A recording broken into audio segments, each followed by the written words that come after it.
énormément de choses sur le sujet. Donc ces deux approches sont vraiment complémentaires. Et bien sûr, il y a des limites aux recherches, comme l'a précisé déjà le Dr Vicker, souvent c'est fait un peu plus sur les hauts niveaux, donc pour des raisons méthodologiques. Et ensuite, donc, il peut exister parfois des résultats contradictoires dans les recherches. Il n'y a pas forcément toujours de vérité absolue, puis on en apprend tous les jours, donc ça évolue. Parfois, je parlerai de méta-analyse. Les méta-analyses, c'est des analyses, c'est des recherches qui se font sur plusieurs recherches, justement, pour voir quels résultats on peut extraire de ces différentes recherches. Donc, ça peut avoir des preuves un petit peu plus fortes. Aussi, voilà, je voulais noter que dans les recherches, on parle de tendance générale, et là encore, comme ça a déjà été précisé, toutes les personnes autistes sont différentes et tous les cas spécifiques restent possibles.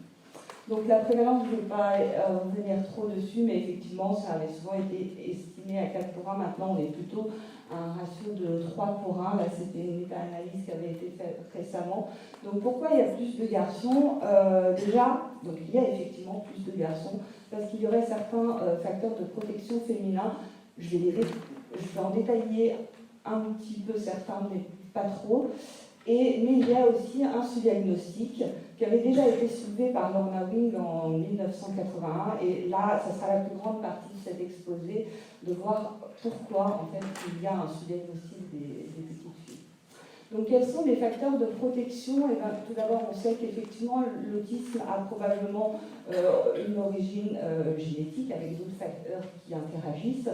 Et en fait, on a trouvé que certains gènes associés à l'autisme étaient liés au chromosome Y. Donc les femmes n'ayant pas de chromosome Y, du coup, forcément, elles ne subissent pas l'influence de ces gènes-là. Il y a aussi des gènes associés à l'autisme qui sont liés au chromosome X. Et ce qui se passe dans le développement embryonnaire, c'est que chez la femme, l'un des deux chromosomes X dans chacune des cellules est inactivé de manière aléatoire. Ce qui explique du coup le pelage écaille de tortue qu'on peut retrouver que chez les femelles chats. C'est un petit peu pareil dans l'autisme et chez les femmes autistes. Et donc il y a une moindre expression de certains gènes du fait de cette inactivation d'un des chromosomes X dans chacune des cellules. Il y a d'autres mécanismes génétiques que je ne vais pas détailler. Il y a également des facteurs hormonaux qui peuvent avoir une influence. Le génome affecte le développement des organes sexuels, mais l'environnement hormonal affecte aussi l'expression du génome.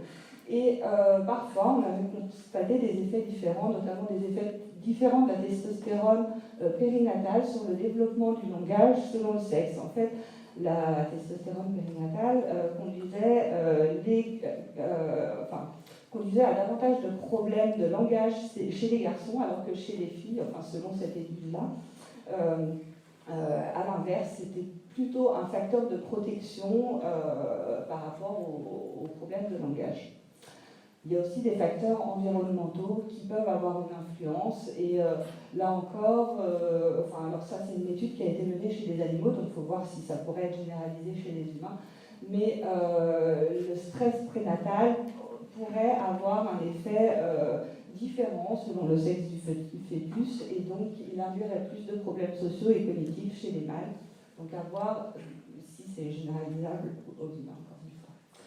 Donc, je ne vais pas détailler tout, c'est plus que ça les facteurs de protection, mais voilà, il existe quand même bien un sous-diagnostic des jeunes filles et femmes autistes. Donc, on va essayer de voir un petit peu plus, de découvrir un peu plus ce profil féminin. Donc, les petites filles autistes, elles ont les mêmes symptômes que les garçons autistes. Donc, il y a une triade avant, mais maintenant ça a été regroupé en deux symptômes fondamentaux. Donc, les difficultés sociales, donc dans les interactions, dans les normes, dans la réciprocité sociale, la théorie de l'esprit, etc. Et des difficultés de communication verbale et non verbale, ainsi que des comportements, des intérêts restreints et stéréotypés avec une sensorialité atypique. Donc ça, c'est la même chose pour les filles et les garçons autistes, et l'intensité semble être similaire. Donc pourquoi? Alors, Le DSM-5, malgré tout, indique quelque chose de spécifique, de manière assez nouvelle. Il indique que dans les échantillons cliniques, les filles ont plus fréquemment un déficit intellectuel associé, ce qui suggère que les filles sans déficit intellectuel ou sans retard de langage pourraient être sous-diagnostiquées, possiblement en raison d'une présentation clinique atténuée des difficultés sociales et de communication. Donc là, déjà, il pointe bien l'idée que, en fait, effectivement, dans les études, dans le haut du spectre, on trouve un sexe ratio qui est encore différent, avec encore moins de filles. Et donc là, il pointe bien l'idée que ça pourrait être lié à un sous-diagnostic de celle-ci. Mais par contre, il reste très vague. Avec ça, finalement, on ne sait pas vraiment quelles sont leurs spécificités. Donc, il existerait en fait des spécificités au niveau social, et tout d'abord au niveau de la motivation sociale et de l'attention sociale. C'est important parce que si la motivation sociale va permettre d'augmenter ces opportunités d'apprentissage social, et alors, même si cette motivation reste moins importante que chez les enfants non autistes, chez les petites filles autistes, elle semblerait être supérieure chez les petites filles autistes que chez les garçons autistes. Donc il y a des études qualitatives qui ont mis cela en avant. Donc les études qualitatives, elles sont menées sur des faibles échantillons où on va avoir une interview détaillée en fait de personnes. Et donc voilà, on voit que les petites filles autistes ont une volonté d'avoir des relations aux autres, mais c'est parfois compromis en fait par leurs particularités, leurs intérêts, leurs difficultés à comprendre les autres. Il existe aussi des études quantitatives qui ont été menées et qui ont essayé de creuser un petit peu le sujet. Donc tout d'abord par le biais de questionnaires et d'entretiens auprès de jeunes filles, de femmes autistes et de leurs parents. Et il y a aussi des études expérimentales. Donc je vais vous en présenter quelques-unes. Donc la première, c'est une étude qui a été menée chez les nourrissons. Donc bien sûr, les nourrissons n'ont pas encore de diagnostic d'autisme. Les chercheurs se sont intéressés à des enfants à haut risque d'autisme, c'est-à-dire qui avaient un autre enfant autiste, donc un frère ou une sœur autiste, et des enfants à bas risque, donc sans autres personnes autistes dans la fratrie. Et donc, ils leur ont montré donc, des vidéos, en fait, un stimuli vidéo avec une personne comme ça qui interagissait, et il y avait des objets sur le côté. Et donc, ils leur ont montré ça 6 mois, 9 mois et 12 mois. Et qu'est-ce qu'ils se sont aperçus? Ils se sont aperçus qu'en fait, les petites filles à haut risque d'autisme, donc la ligne rouge, avaient regardé significativement plus les visages par rapport aux autres groupes. Comme si, enfin c'est un peu l'hypothèse des auteurs, comme si finalement il y avait déjà une espèce de compensation, peut-être précoce, peut-être du fait de spécificité qui était déjà là innée, et donc il faisait l'hypothèse finalement d'une certaine protection par cette compensation. La deuxième étude que je voulais vous présenter, c'est une étude qui a été menée chez les enfants de 6 à 10 ans, donc cette fois un petit peu plus âgés, autistes et non autistes, et donc on leur présentait en fait donc une image avec un visage expressif ou non, et à côté il y avait un objet qui était choisi parmi les intérêts restreints communément retrouvés chez des personnes autistes. Donc, ça pouvait être des véhicules, des horloges, des cubes, ou alors pas du tout en lien avec les intérêts, les habits, les plantes, etc. Et cette étude, elle a été réalisée en eye tracking, donc on vous en a déjà parlé un peu précédemment, mais c'est une technique qui donc enregistre les mouvements oculaires de manière assez précise. Et donc cette étude, dans cette étude, les chercheurs ont trouvé que l'attention sociale des filles autistes était similaire aux filles contrôle, indépendamment de l'objet présenté à côté. C'est-à-dire que les filles autistes fixaient davantage et avaient davantage d'orientation de regard vers les visages, de manière similaire au contrôle, par rapport aux garçons autistes. Alors bien sûr, il y a une limite à cette étude, c'est qu'on vous dit des intérêts restreints communément retrouvés dans l'autisme, mais ils sont peut-être un petit peu orientés, ces intérêts. On va voir après que peut-être c'est des intérêts qui sont plus liés à des intérêts masculins et il faudrait peut-être reproduire l'étude avec d'autres types d'objets. En plus, c'est une situation qui n'est pas vraiment écologique, c'est-à-dire qui n'est pas vraiment proche de la réalité. Mais voilà, elle a le mérite quand même de proposer certains résultats qui seraient du coup à explorer davantage. Une fois qu'on est motivé socialement pour développer des relations, ben, il va falloir pouvoir s'intégrer. Parce que ça ne suffit pas d'avoir une motivation sociale donc, qui quand même, je tiens à le préciser, et comme je l'avais dit au départ, est quand même pas identique à celle des sujets contrôlés. Et donc, même si des fois on a envie d'essayer de s'intégrer, ben, c'est pas forcément toujours facile de le faire. Et donc là, il y a une étude qui a été menée chez des enfants donc avec d'environ 7 ans. Et donc, ils étaient vus dans la cour de récréation. Et il y avait des observateurs qui cotaient en fait une grille très précise sur ce que les enfants faisaient lors de la récréation. Et ils réalisaient également des descriptions qualitatives de ce que se faisaient ces enfants. Et donc voilà le résultat, c'est que d'une part, ils ont constaté qu'il y avait davantage de jeux chez les garçons, surtout chez les garçons non autistes. Donc par jeu, ils entendent un petit peu des jeux relativement structurés comme jouer au foot ou ce genre de choses. À l'inverse, les petites filles, de manière générale, dans la cour de récréation, elles vont avoir des jeux, mais peut-être moins structurés. Il va y avoir plus des petits groupes, en fait, de filles qui vont se faire et se défaire. Et de manière générale, ils constatent aussi plus de solitude chez les enfants autistes, mais surtout chez les garçons. Et pourquoi ces résultats-là pourquoi plus chez les garçons c'est aussi parce que les petites filles autistes, souvent, elles vont être près des groupes d'enfants de leur âge. Et si elles ne participent pas forcément au jeu, etc., et qu'elles sont juste à côté en train d'observer ou un peu plus loin, finalement, on remarque beaucoup moins le fait qu'elles soient moins intégrées à leur père que les garçons par rapport au groupe de garçons qui va jouer par exemple au foot et l'autre petit garçon autiste qui va rester à côté. Donc finalement, l'environnement social et la manière de développer cela chez les enfants va faire que la petite fille, les difficultés d'intégration de la petite fille autiste seront probablement masquées par rapport aux garçons autistes où ce sera plus évident. Et donc, donc c'est plus difficile de s'intégrer malgré tout. Parfois, les petites filles autistes arrivent à avoir quand même quelques amis, peut-être pas énormément, mais des fois des amis très proches, de qui une meilleure amie, de qui elles sont très proches.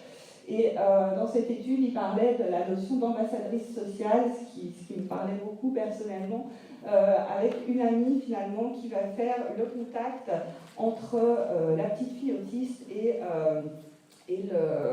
les autres, quoi. Parce que cette amie, elle va pouvoir faire en sorte que la petite fille soit intégrée aux autres en la sollicitant, en lui expliquant aussi les relations en fait, ou ce qui se passe, etc.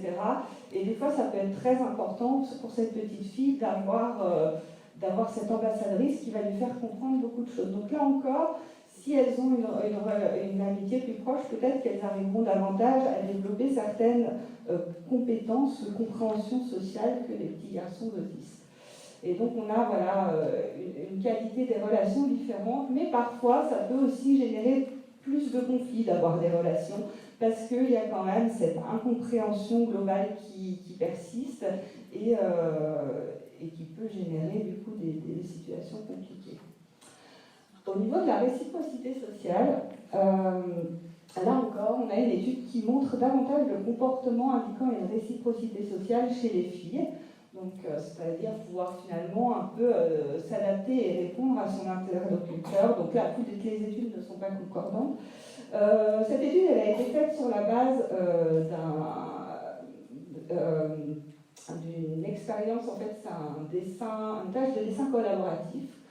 Donc, il y a l'examinateur qui va commencer à dessiner quelque chose, et ensuite, l'enfant, il doit dessiner, il propose à l'enfant de continuer.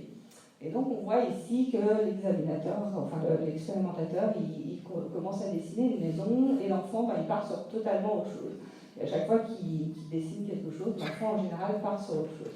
Et on voit à l'inverse ici, donc là, c'est le dessin d'un garçon autiste, et on voit à l'inverse ici que l'expérimentateur a commencé à dessiner la maison et la petite fille, elle a continué sur ce qu'avait proposé l'expérimentateur.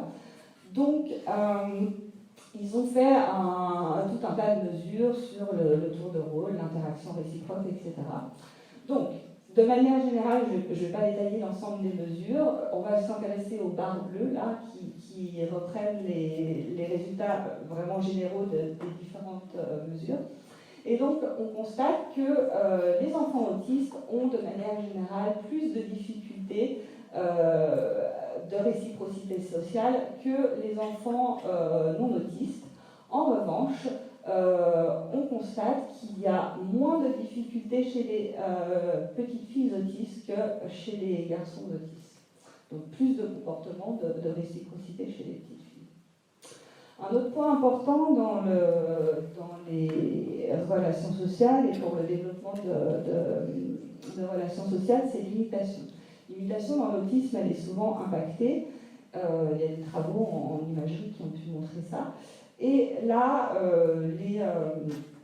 les interviews de jeunes filles autistes et de leurs parents ont montré qu'il pouvait exister plus de stratégies d'imitation chez les filles.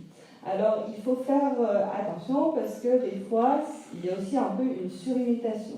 Et cette imitation, elle peut servir, mais parfois, elle est assez maladroite aussi. L'enfant autiste peut réaliser une copie un peu conforme, sans distinguer finalement la pertinence de certaines choses, en fait, et sans s'adapter vraiment peut-être au contexte, et du coup, ça peut générer des conflits, justement, ou des situations d'incompréhension, encore une fois, avec l'entourage. Donc, on a l'impression quand même que les petites filles autistes s'en sortent plutôt mieux, qu'elles ont plus de motivation sociale, plus d'amitié, plus de réciprocité.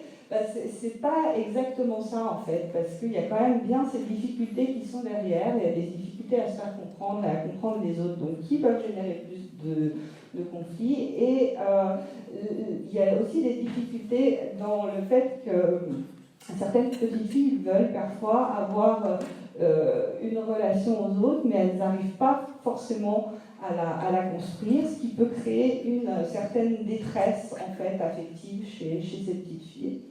Et par ailleurs, donc la plupart des interactions ne vont pas être du tout naturelles, elles sont très intellectualisées, elles sont basées sur l'imitation, sur plein de stratégies, ce qui peut générer beaucoup de fatigue et peut-être un petit peu ce qu'on appelle des crises le soir. Des fois, il existe une différence entre le comportement de la petite fille pendant la journée qui peut sembler presque être une petite fille modèle, calme, gentille, etc.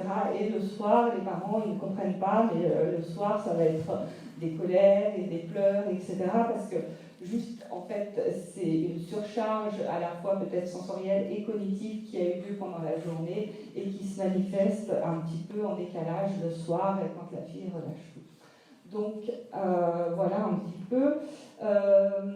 Donc, pourquoi ces différents aspects sociaux peuvent rendre le diagnostic plus difficile chez les petites filles ? Tout d'abord, il y a une fausse croyance que l'autisme implique nécessairement une absence de motivation aux relations. Alors, c'est pas forcément ça. Peut-être des fois, il y a une moindre, effectivement, motivation aux relations, même là, je pense la plupart du temps, mais c'est pas forcément une absence de motivation aux relations. Il peut y avoir une certaine illusion sur les relations sociales de la jeune fille.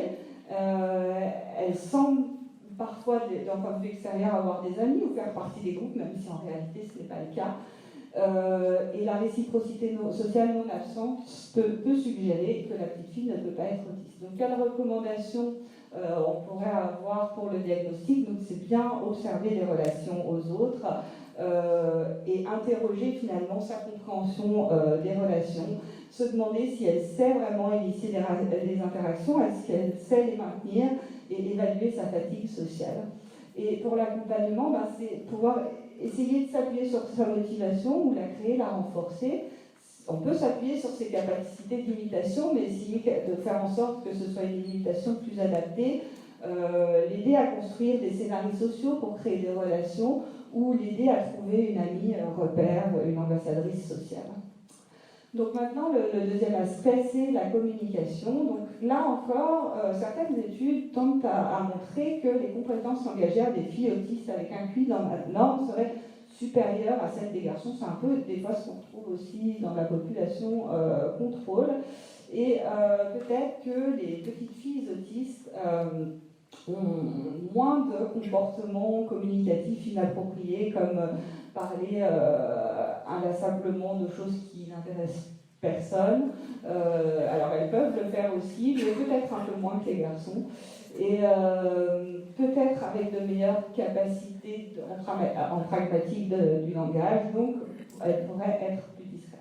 Elles peuvent peut-être aussi avoir moins de langage monocorde. Alors là encore, souvent c'est peut-être lié à l'imitation, parce qu'elles vont essayer d'imiter la manière de parler d'autres personnes. Au niveau de la communication non verbale, il y a une étude qui a été menée chez des enfants autistes, en fait, en comparant, lors de la dose, il y a certaines épreuves de la dose, donc la dose qui est l'outil utilisé pour le diagnostic. Dans certaines épreuves de la dose,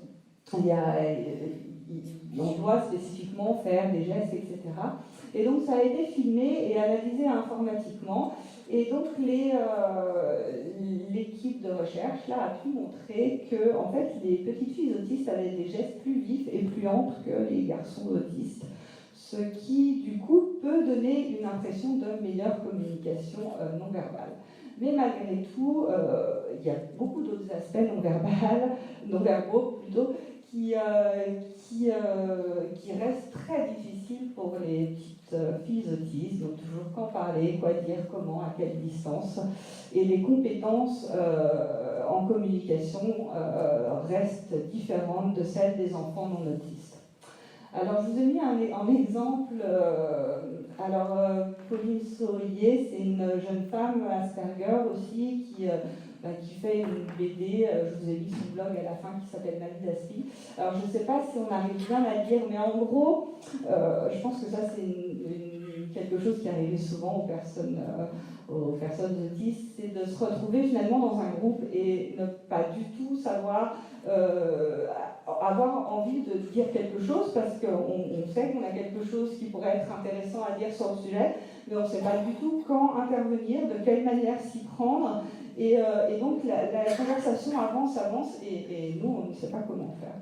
Et au final, la conversation change un peu, mais là, il y a un blanc. Et du coup, la personne, elle va dire ce qu'elle avait à dire, mais ça tombe complètement à l'eau parce que les autres sont tous passés à autre chose.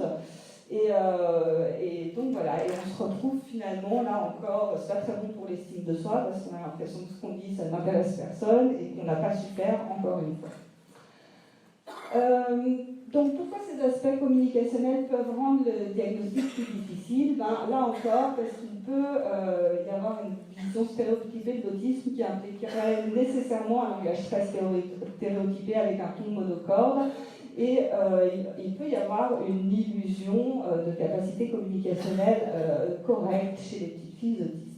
Donc, quelles recommandations pour le diagnostic et l'accompagnement? C'est important vraiment d'observer, encore une fois, de manière fine, la communication verbale, l'usage des expressions, est-ce qu'elle mime la manière de parler des autres, est-ce qu'elle utilise des néologismes qui sont quand même assez fréquents, de quelle manière le langage non verbal se développe aussi, parce que souvent il se développe pas du tout de manière intuitive, mais de manière conscientisée aussi. C'est un élément en plus qui qui s'ajoute finalement à l'intellectualisation de la communication. De quelle manière aussi, surtout, la petite fille va comprendre les implicites et tout ce qui va autour de la langue. Parce qu'elle peut donner l'impression de l'extérieur qu'elle comprend plein de choses, et qu'en fait, il y a beaucoup de choses qu'elle ne va pas comprendre. Et pour l'accompagnement, il faut s'appuyer sur ces bonnes aptitudes verbales quand même, mais aider à décoder des communications, repérer si l'autre s'ennuie, comprendre des expressions, savoir qu'en parler, comprendre les implicites, comprendre les règles non verbaux. Par exemple, souvent on met en place des règles, il faut que je regarde un certain temps la personne, et puis après j'ai le droit de ne plus la regarder, par exemple quand on regarde quelqu'un lorsqu'on parle avec. Donc, quelle est l'étiologie de ces différences sociales et communicationnelles? Tout d'abord, il y a une norme de genre qui peut intervenir, car souvent on attend davantage au niveau social et communicationnel des petites filles de manière générale. Donc, comme on attend plus cela d'elles, peut-être qu'il y a une détermination plus importante à apprendre les normes sociales chez elles et plus de comportements de formatage et d'autocensure à ce niveau-là. Il peut y avoir aussi des différences biologiques, donc on l'a vu, peut-être des différences innées avec plus d'intérêt pour les cibles sociales, enfin à voir, ça c'est difficile de déterminer si c'est, quelles sont les différences innées. Enfin, par exemple, au niveau neuroanatomique, il y a des différences de volume de matière grise et de matière blanche qui ont été mises en avant par certaines études, mais là c'est difficile de dire si c'est inné ou si, parce que du fait que le cerveau est plastique, il peut y avoir des différences qui sont mises en place donc avec le développement cérébral. Donc ces différences dans le cerveau social, donc c'est une étude qui a été menée chez des enfants de 7 à 13 ans. On en a trouvé au niveau du gyrus fusiforme, donc qui est très impliqué dans le traitement du visage, donc dans l'amygdale dont on a parlé tout à l'heure, qui est importante dans la réponse aux stimuli sociaux, et dans l'insula qui est important aussi pour le contrôle émotionnel et le sens plus. Donc la deuxième grande partie, c'est les intérêts spécifiques et les comportements stéréotypés. Donc là, on trouve une différence quantitative assez robuste. Il y aurait moins de comportements stéréotypés et d'intérêts spécifiques chez les filles. Mais ces intérêts restent quand même souvent très importants et essentiels au bien-être de la jeune fille. Alors, il existe également une différence qualitative sur les intérêts. Et donc ça, c'est un questionnaire qui a été proposé à des parents. Et on s'aperçoit que les petites filles autistes sont plus intéressées par les animaux, par les livres, par l'art, par la musique, par exemple, alors que les garçons autistes vont être plus intéressés par les transports comparativement aux petites filles autistes. D'autres études ont été menées sur les intérêts, et là une étude a été menée chez des enfants de 6 à 10 ans auxquels on proposait en fait des images avec un mélange de stimuli. Alors soit c'était des images de jouets ou d'items qui sont généralement reportés comme typiquement masculins, ou d'autres comme typiquement féminins, ou d'autres comme neutres. Et donc, les enfants avaient juste pour consigne de regarder en fait ces images, et on enregistrait leur pattern de regard par eye tracking sur un certain nombre d'éléments. Et ce qui a été montré, c'est que déjà, ce qui attire l'attention des garçons et des filles autistes diffère, et que les patterns observés ont tendance à se rapprocher des patterns observés chez les non-autistes, c'est-à-dire que les patterns attentionnels sont dirigés le plus souvent vers les objets culturellement associés au genre de l'enfant. Donc les garçons plutôt vers les objets qui sont typiquement masculins, et les filles vers les objets typiquement féminins. Sur les comportements de jeu chez les enfants de 2 à 5 ans, donc là c'est les enfants qui jouaient avec leurs parents, et il y avait un observateur extérieur qui codait un certain nombre de choses sur le comportement de jeu. Là, ils ont encore observé une certaine préservation des stéréotypes liés au genre, avec des filles qui jouaient plus facilement avec la dinette, la poupée, et des garçons qui jouaient plus facilement avec les voitures. Donc chez des enfants autistes et contrôle. Toutes les études ne vont pas complètement dans ce sens. Cette étude-là ne retrouvait pas exactement la même chose. Là, par contre, c'était évalué à l'aide d'un questionnaire. Par contre, ils retrouvaient, donc, typiquement les jeux, ils ne retrouvaient pas la même chose, mais par contre, sur les jeux de faire semblant, donc souvent, il y en a moins chez les personnes autistes, voire il n'y en a pas. Eh bien, ils retrouvaient quand même davantage de jeux de faire semblant chez les petites filles autistes, donc par exemple jouer à la maîtresse. Alors, du coup, que conclure de tout ça? Parce que du coup, je vous ai présenté des études, certaines ne vont pas toutes dans le même sens. L'accent que je voulais mettre, c'est sur le fait que, en fait, malgré la variabilité dans les études, c'est pas parce qu'une petite fille joue avec une poupée ou joue à faire semblant qu'elle n'est pas autiste. Et qu'est-ce qui est important finalement pour la différencier d'une petite fille non autiste? C'est d'observer la manière dont l'enfant joue. Est-ce qu'elle joue de manière typique ou est-ce qu'elle joue de manière spécifique? Par exemple, avec la poupée, est-ce qu'elle joue vraiment avec sa poupée ou est-ce qu'elle va prendre la poupée et la peigner inlassablement parce qu'elle aura un intérêt sensoriel pour les cheveux?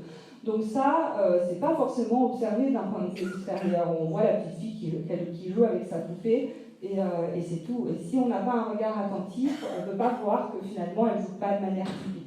De même, pour le jeu de faire semblant, peut-être qu'en fait, elle ne jouera pas vraiment à faire semblant. Elle répétera une même scène qu'elle a vue et toujours de manière assez stéréotypée et ça ne sera pas réellement un jeu de faire semblant. Peut-être que ce jeu de faire semblant n'inclura pas forcément non plus les autres enfants.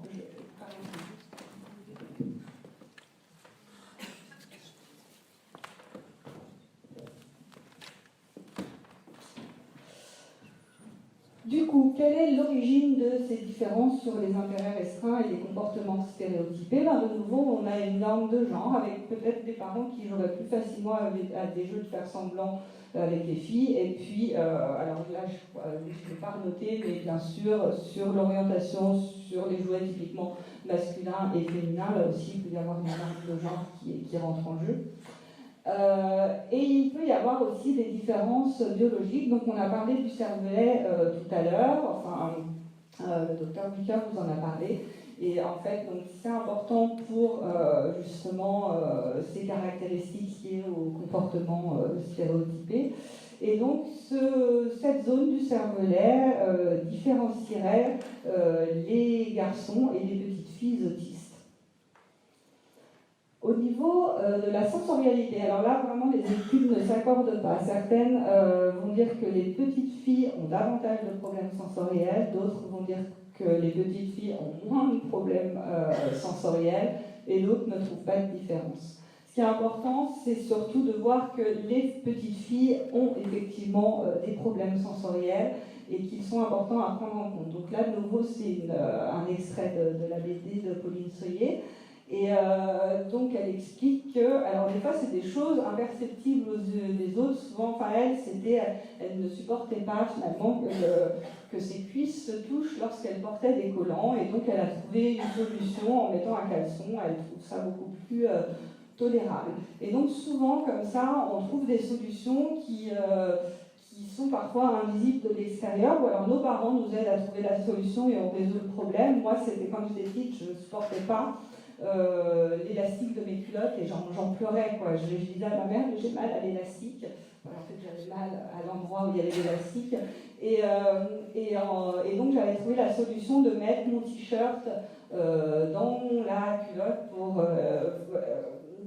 pour amortir finalement cet élastique. Cette solution je l'ai gardée jusqu'à très très tard dans ma vie. Et du coup, voilà, c'est des stratégies des fois qui sont mises en place et qui ne se voient pas d'un point de vue extérieur. Il y a aussi souvent des comportements de recherche sensorielle, donc ça c'est un extrait du livre de Donna Williams, où on va chercher à peut-être sauter, à avoir certaines sensations, avoir la tête en bas, à se balancer. Donc ça c'est existant chez les petites filles autistes aussi. Donc pourquoi ça peut rendre le diagnostic plus difficile, ces aspects intérêt spécifique et sensorialité?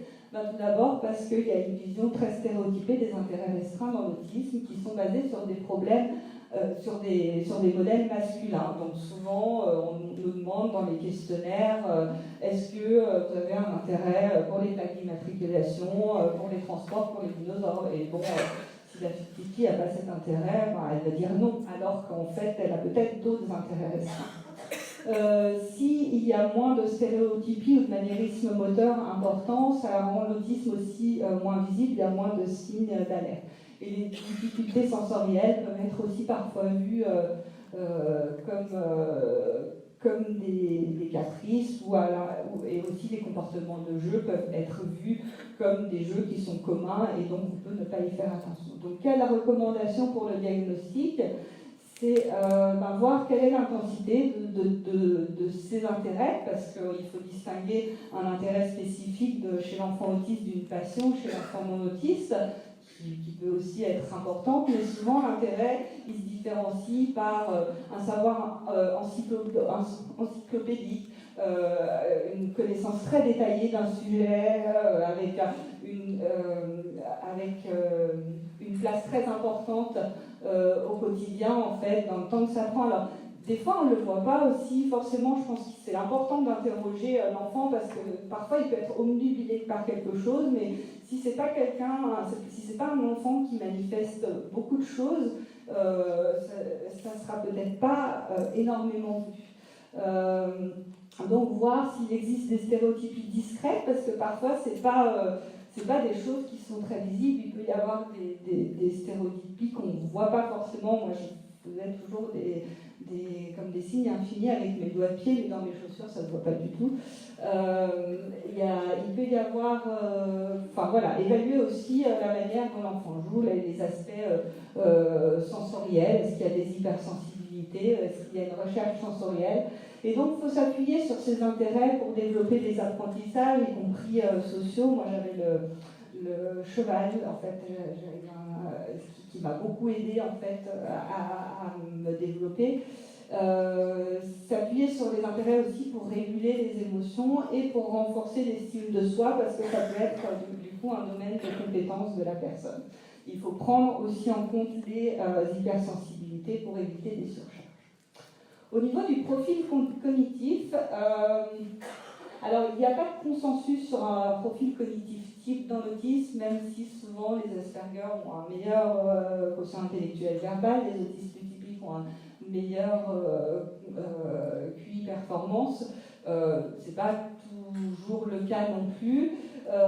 Il n'y aurait pas vraiment de différence significative dans les profils féminins et masculins. Il y a une étude qui parle d'un profil peut-être plus homogène chez les filles, mais ce serait à répliquer. Mais peut-être qu'un profil plus homogène permettrait un meilleur ajustement social selon d'autres études. Il y a parfois, dans plusieurs études, on met en avant de meilleures performances au cube chez les garçons, et à l'inverse, il y a une étude qui a mis en avant une meilleure mémoire autobiographique chez les filles, et je voulais m'arrêter un petit peu là-dessus. La mémoire autobiographique, donc, c'est la capacité à se remémorer en fait des événements personnels, et elle est en général impactée chez les personnes autistes. Et donc, cette étude a été faite donc, chez des enfants et adolescents, et en fait, on s'aperçoit que la mémoire autobiographique des jeunes filles autistes, et en particulier pour les événements récents, est plus performante que celle des autres groupes, et elle est plus spécifique. Et c'est important parce que ça peut aider à s'adapter socialement. En fait, ça peut être un point d'appui pour l'apprentissage de règles, finalement, de se souvenir de certaines situations sociales. Certaines femmes autistes en témoignent très bien dans des travaux de recherche. Ça peut être aussi un point d'appui pour partager ses expériences personnelles et pour construire finalement le sens de soi, puisqu'on se souvient des scènes et on essaye en les analysant, on peut construire un petit peu aussi le sens de soi, et je vais y revenir après. Au niveau du profil cognitif, on a tout ce qui est fonctionnement exécutif aussi. Donc les fonctions exécutives, c'est tout ce qui est la mémoire de travail, donc la capacité à maintenir une information en mémoire pour l'utiliser, pour la manipuler, tout ce qui est planification, tout ce qui est inhibition, tout ce qui est flexibilité et régulation comportementale. Donc moi, inhibition, flexibilité, c'était des aspects qui me posaient beaucoup de problèmes dans mon travail d'enseignante. Donc dans les fonctions exécutives, on a aussi des fonctions exécutives chaudes qui sont l'empathie, la théorie de l'esprit.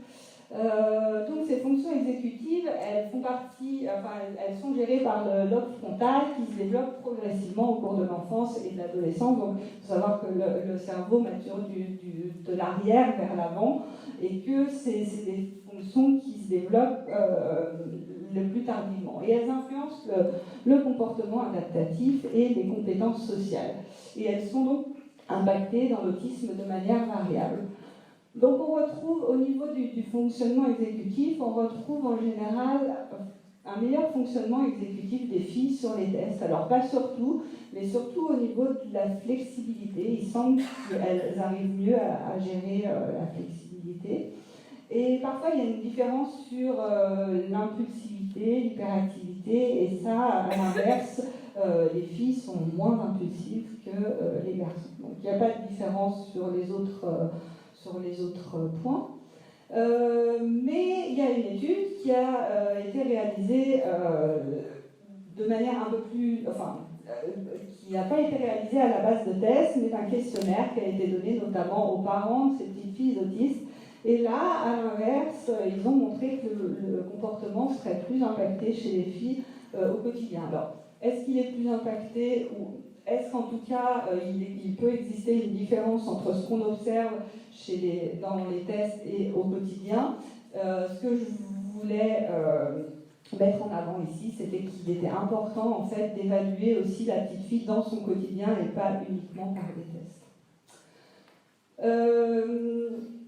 Les petites filles autistes aussi sont... alors, l'anxiété et la dépression sont en général très fréquents chez les personnes autistes, encore plus chez les adultes du fait des situations difficiles rencontrées au cours de leur vie.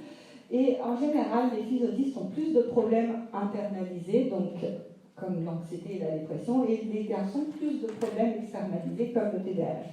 Donc qu'est-ce que cela induit? C'est que les problèmes internalisés finalement sont moins préoccupants car ils sont moins visibles et donc on va pas avoir, on va pas les traiter, on va pas prendre en charge cela de la même manière.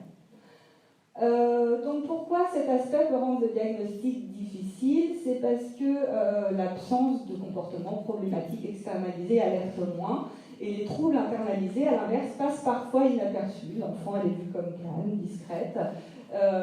Et lorsqu'ils sont visibles, plus tard, parfois, eh ben, ils passent au premier plan. Et dans ce cas, le trouble autistique n'est pas forcément remarqué et on va diagnostiquer une dépression ou une anxiété généralisée.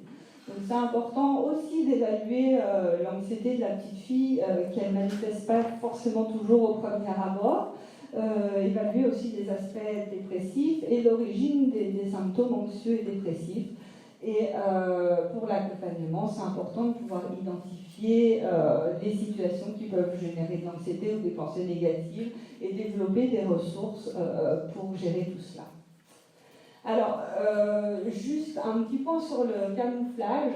Alors, ce qu'on appelle camouflage, c'est le fait d'adapter, d'essayer de conformer son comportement à celui d'une personne non autiste. Donc, par exemple, éviter certaines autostimulations en public pour trouver des choses qui soient plus discrètes, imiter un discours, des gestes, s'efforcer de faire des expressions faciales, d'avoir un contact oculaire, s'instaurer des règles pour éviter de monopoliser la conversation, essayer de faire des scripts sociaux. Le camouflage, la conséquence de mettre en place ce type de stratégie, donc il y a une étude qui a été faite sur le camouflage qui est intéressante, c'est la mise en place de ces stratégies demandent des efforts constants, génèrent de l'anxiété et beaucoup d'épuisement. Les personnes non autistes peuvent aussi camoufler certaines choses, ou en tout cas être dans peut-être essayer d'imiter certaines choses, ou etc. Mais peut-être que ça ne va pas avoir le même impact en termes de fatigue. Et ça peut générer aussi une faible estime de soi. Donc le camouflage, selon cette étude, serait plus présent chez les femmes autistes, à savoir aussi, parce que souvent on dit que le camouflage est associé à un OQI, etc. Il faut savoir que ce n'est pas un critère suffisant. Ça peut être meilleur avec un OQI, mais il y a certaines personnes autistes, même avec un OQI, qui n'arrivent pas du tout à camoufler. Hein. Il y a plein de critères finalement qui vont rentrer en jeu. Et je voulais parler de ça. Alors, je vais parler exceptionnellement, je dépasse un peu mon cadre, je parle d'une étude qui a été faite sur les adultes, mais qui est sortie là juste récemment, et qui était très intéressante. Donc, en fait, il y a une tâche qui a été réalisée en IRM fonctionnel sur un jugement qui était fait sur soi et sur autrui par rapport à des caractéristiques physiques ou des caractéristiques d'état mentaux. Et en parallèle de ça, les auteurs ont réalisé un index de camouflage. Et donc, ils ont trouvé que plus de camouflage était associé à plus d'activation du cortex préfrontal ventromédian, donc qui est très lié à la représentation de soi chez les femmes autistes, mais pas chez les hommes autistes. À l'inverse, cette aire était sous-activée lors de la représentation de soi chez les hommes autistes. Donc en fait, il y aurait peut-être un lien entre la représentation de soi donc, au niveau neural et les stratégies de coping social, donc ce camouflage, avec les auteurs font l'hypothèse peut-être d'une compensation un peu plus profonde chez certaines, hein, pas toutes, chez certaines filles autistes qui arrivent et qui passeraient finalement par la représentation de soi, par un meilleur insight. Et pourquoi je vous présente cette étude, même si c'est fait chez les adultes, c'est parce que je vous ai parlé tout à l'heure de la mémoire autobiographique, d'une meilleure mémoire autobiographique qui pouvait aussi être aider à la construction du sens de soi et d'avoir cette meilleure représentation de soi. Donc ce qui sera intéressant, ça serait d'avoir des études longitudinales, et malheureusement on en manque, pour voir si effectivement il peut y avoir quelque chose de cet ordre-là chez certaines petites filles et femmes autistes, donc un meilleur développement de la représentation de soi qui permettrait finalement de passer davantage inaperçu. Chez les petites filles autistes, il peut aussi y avoir dès l'enfance des problématiques un peu liées au genre et des petites filles qui sont un peu garçons manqués, avec une puberté qui peut être difficile. Enfin ça, je pense que le docteur Eno vous en parlera davantage, donc je ne vais pas trop parler plus de ça. Et donc voilà, en conclusion, on a bien plus de garçons que de filles autistes, mais il existe bien des particularités féminines dans l'autisme. Les filles autistes de bon niveau sont plus difficiles à diagnostiquer, car du coup les signes ne sont pas toujours évidents pour les parents ni pour les professionnels, et les outils ne sont pas forcément adaptés car ils sont très basés sur les profils masculins. Certains pros sont toujours réticents à poser un diagnostic chez les filles en disant que l'autisme est un problème masculin et ne reconnaissent pas l'autisme chez la femme. Donc en conséquence, on a seulement les filles qui sont diagnostiquées le plus précocement sont les filles qui sont touchées le plus sévèrement. On a un diagnostic du coup chez les filles qui est souvent plus tardif et qui va prendre plus de temps, avec un délai, une absence d'accompagnement alors qu'il est vraiment nécessaire parce qu'on peut se retrouver avec des situations dramatiques ensuite et des gros problèmes d'anxiété, de dépression, de troubles associés, des problèmes professionnels, des problèmes sociaux, des problèmes d'estime de soi. Des problèmes de médicamentation et d'hospitalisation, donc tout ça qui n'est pas du tout adapté à la petite fille autiste, alors qu'avec un accompagnement adapté, finalement, elle aurait pu évoluer positivement.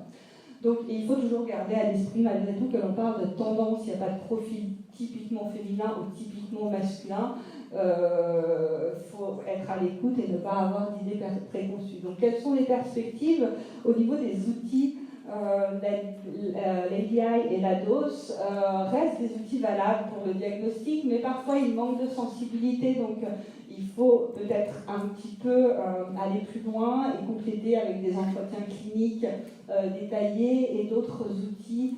Donc nous, on est en train d'essayer de traduire et de valider en français le QAST qui a été développé par Adfood, alors qui n'est pas un outil de diagnostic ni de dépistage, mais qui vise à mieux repérer certaines spécificités des femmes autistes. Donc je vous conseille certains témoignages ou romans que j'ai beaucoup appréciés personnellement, il y en a plein d'autres. Là, j'avais mis juste ceux-là parce qu'ils parlaient de l'enfance, il y en a plein d'autres qui ne parlent pas forcément de l'enfance. Et je vous recommande également certains blogs et sites. Voilà. Donc je vous remercie à tous pour votre attention. Merci à vous.